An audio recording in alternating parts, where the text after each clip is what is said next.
बोलिए श्री राधा दामोदर भगवान की जय हो।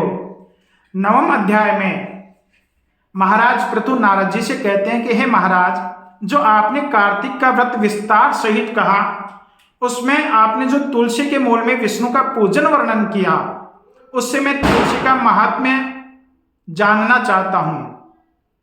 वह तुलसी भगवान को अति प्रिय कैसे हुई? यह तुलसी कैसे और किस स्थान में उत्पन्न हुई? आप सर्वज्ञ हो, संक्षेप में मुझे वर्णन कीजिए। नारद जी ने कहा, हे राजन, आपने बहुत अच्छी बात पूछी है। पहले सब देवताओं से युक्त और अप्सराओं से सेवित इंद्र शिव जी के दर्शन के लिए कैलाश पर्वत पर गए। इंद्र ने शिव के स्थान पर जाते ही भयंकर जिनका कर्म है, जिसके और दाढ़ों तथा आंखों में भयानक एक पुरुष देखा। उससे इंद्र ने पूछा कि अरे तू कौन है और जगत के ईश्वर भगवान शिव जी कहां गए? हे राजन, इस प्रकार बारंबार पूछने पर वह कुछ नहीं बोला तो इंद्र क्रोधित हो गए और बोले कि मेरे पूछने पर भी तू उत्तर नहीं दे रहा, अतः मैं तुम्हें वज्र से मारता हूं। हे दुर्बुद्धे, तेरा रक्षक कौन है? ऐसा कहकर इंद्र ने दृढ़ वज्र से उसको मारा। वज्र के लगने से उस पुरुष के कंठ में नीलता आ गई और वह वज्र भस्म भाव को प्राप्त हो गया। इसके बाद रुद्र तेज से जलाते हुए बृहस्पति जी ने शीघ्र ही हाथ जोड़कर इंद्र को भूमि में दंडवत प्रणाम कराकर स्तुति करी। बृहस्पति जी बोले कि देवताओं के अधिदेवता त्रिदेव तथा कपर्दी जो आप हैं, उनको मेरा बारंबार प्रणाम है। हे त्रिपुरासुर के नाश करने वाले, शर्व तथा अंधक दैत्य को मारने वाले, विरूप, अतिरूप और बहुरूप जो आप हैं, दक्ष के यज्ञ को विध्वंस करने वाले और यज्ञ को फल देने वाले, काल के नाशक, काल स्वरूप काले सांप को धारण करने वाले, ब्रह्मा का सिर छेदन करने वाले, ब्राह्मणों के हितकारी, आपको मेरा बारंबार प्रणाम है।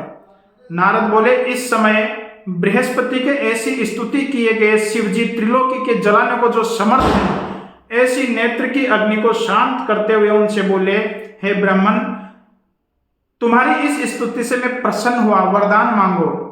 और इंद्र का जीव दान करने से तुम्हारा नाम जीव भी प्रसिद्ध होगा। बृहस्पति जी का दूसरा नाम एक जीव है। वो इसलिए पड़ा कि उन्होंने इंद्र का जीवन दान भगवान शिव से मांगा। बृहस्पति बोले, हे देव, आप प्रसन्न हुए। जो शरण में आया इंद्र है आपकी, उसकी रक्षा कीजिए और मस्तक के नेत्र से उत्पन्न हुई यह अग्नि को शांत प्राप्त कीजिए। रुद्र बोले, मस्तक के नेत्र में यह अग्नि फिर कैसे प्रवेश कर सकती है? इसको मैं दूर फेंक देता हूं, जिससे इंद्र को पीड़ा नहीं करे। नारद जी बोले, शिव जी ऐसे कहकर उस अग्नि को हाथ में लेकर खारे समुद्र में फेंक दिए। तब वह अग्नि गंगा सागर के संगम में जा गिरी। वह अग्नि वहां बालक होकर रोने लगी। तब रोते हुए उस बालक के शब्द से बारंबार धरती कंपायमान हो गई और उसने स्वर्ग से लेकर सत्यलोक पर्यंत सकल लोक बाहर कर दिए। रोने का शब्द सुनकर यह क्या, विस्मित होकर के ब्रह्मा जी वहां आए। आते ही समुद्र की गोदी में उस बालक को देखकर ब्रह्मा जी बोले कि यह अमृत बालक किसका है? यह ब्रह्मा का वचन सुनकर समुद्र बोला और ब्रह्मा को आते हुए देखकर समुद्र ने भी हाथ जोड़ लिए। सिर से प्रणाम करके वह बालक उनकी गोदी में बैठा दिया और कहा कि गंगा सागर के संगम में उत्पन्न हुआ यह मेरा पुत्र है। हे जगतगुरु, इसके जात कर्म आदि संस्कार आप ही कीजिए। नारद जी ने कहा, समुद्र ऐसे कह रहे थे कि समुद्र का पुत्र यह बालक ब्रह्मा की दाढ़ी पकड़कर बारंबार हिलाने लगा। तब उनकी दाढ़ी पकड़कर हिलाने से ब्रह्मा के नेत्रों से जल गिरा, अर्थात अश्रुपात हुआ।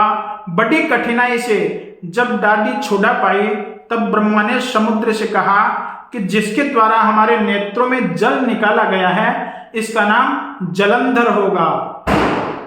अभी यह तरुण और सब शास्त्रों के अर्थ का पारगामी होगा और रुद्र के बिना सब जीवों से अबद्ध हो जाएगा, अर्थात रुद्र के बिना इसको कोई मार नहीं सकेगा।